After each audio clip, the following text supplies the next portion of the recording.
ইতিহাসের পাতা ঘাটতে গিয়ে নেইমারের ইতিহাস দেখলে আপনি আঁতকে উঠবেন। ফুটবল ইতিহাসে সেরা কামব্যাকের গল্পটি এই মহানায়কের নামেই লেখা আছে। শেষ 5 মিনিটে দুর্ধর্ষ 3 গোলে অবদান রেখে সে বুঝিয়ে দিয়েছিল ফুটবল তার পায়ের জাদু। সেদিন অবাক হয়েছিল মাঠে থাকা হাজার হাজার দর্শক, কোচ, এমনকি সতীর্থ লিওনেল মেসিও। সবাই অবাক হয়ে তাকিয়েছিলেন ব্রাজিলিয়ান এই সুপারস্টারের দিকে। কি হয়েছিল সেদিন? 5 মিনিটে নেইমার কি করেছিল? কেনই বা এই সময়টাকে বলা হয়ে থাকে ইতিহাসের সেরা কামব্যাক? চলুন বিস্তারিত দেখি। উয়েফা চ্যাম্পিয়ন্স লিগের রাউন্ড 16 কোয়ার্টার ফাইনালের লক্ষ্যে মাঠে নেমেছিল পিএসজি বনাম বার্সেলোনা। নেইমার, মেসি, সুয়ারেজের মতো ভাগা ভাগা তারকা থাকতেও প্রথম লেগে পিএসজি 4-0 ব্যবধানে হারিয়েছিল বার্সাকে। অর্থাৎ দ্বিতীয় লেগে বার্সাকে ম্যাচ জিতে করতে হবে 5টি গোল। সবাই হাল ছেড়ে দিয়েছিল। স্বাভাবিকভাবে এমন ব্যবধানে ম্যাচ জিতা সত্যিই অসম্ভব, কিন্তু সেদিন ব্রাজিলের এক নায়ক বলেছিল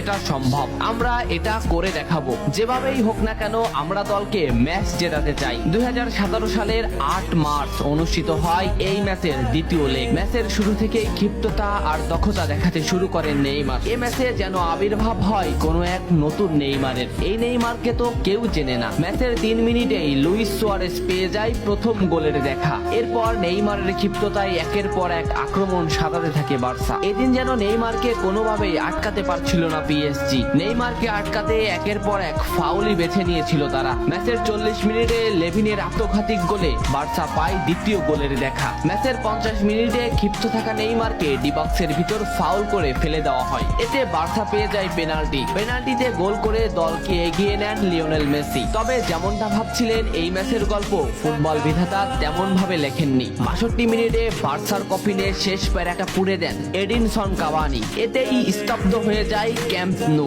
আশা ছেড়ে দেন বার্সা কোচ লুইস এনরিক। শুধু কি তাই, স্তব্ধ হয়ে যান লিওনেল মেসিও। তবে সেদিন একজন দমে যায়নি। নামটা কি কমেন্ট করে জানান। বার্সা গোল হজমের পর লিওনেল মেসি ম্যাচের সম্পূর্ণ দায়িত্ব দেন নেইমারের উপর। আবারও শুরু হলো খেলা। ডি বক্সের বাইরে নেইমারকে ফাউল করে ডি মারিয়া। এই পজিশনে 88 মিনিটে বার্সা একটা ফ্রি কিক পায়। তবে এই ফ্রি কিকের দায়িত্ব নেইমারের কাছে বুঝিয়ে দেন মেসি। শট করেন নেইমার এবং করেন অসাধারণ গোল। এই ফ্রি কিকটা বার্সার ইতিহাসের সেরা ফ্রি কিকের একটি হয়ে রয়েছে। এর 2 মিনিট পর সুয়ারেজকে আঘাত করে পেনাল্টি পায় বার্সা। পেনাল্টি নিতে আসেন নেইমার জুনিয়র। সেদিন বার্সা নেইমারের উপরই আস্থা খুঁজে পেয়েছিল। পেনাল্টিতে অসাধারণ গোল করেন নেইমার। এমন পরিস্থিতিতেও 5 গোল করে ম্যাচ সমতা এনেছে বার্সা। এর কিছু সময়ের পরে চলে আসে সেই মাহিন রক্ষণ। ম্যাচের এই মোমেন্টটা লক্ষ্য করুন। ডি বক্সের কিছুটা সামনে নেইমারের পায়ে বল। নেইমারকে আটকাতে গেল প্রতিপক্ষের একটি খেলোয়াড়, কিন্তু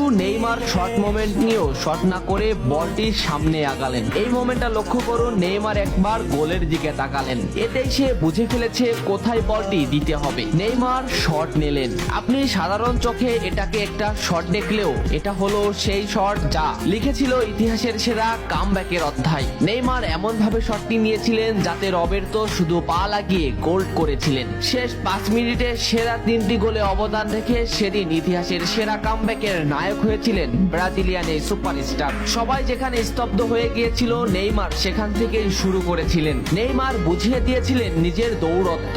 ইতিহাসের সেরা কামব্যাকটা বার্সা নেইমারকেই উৎসর্গ করেছিল। এ ম্যাচে নেইমারের পারফরমেন্স ছিল আকাশচুম্বী। মাঠে থাকা দর্শকরা শুধু নেইমারের দিকেই তাকিয়েছিলেন।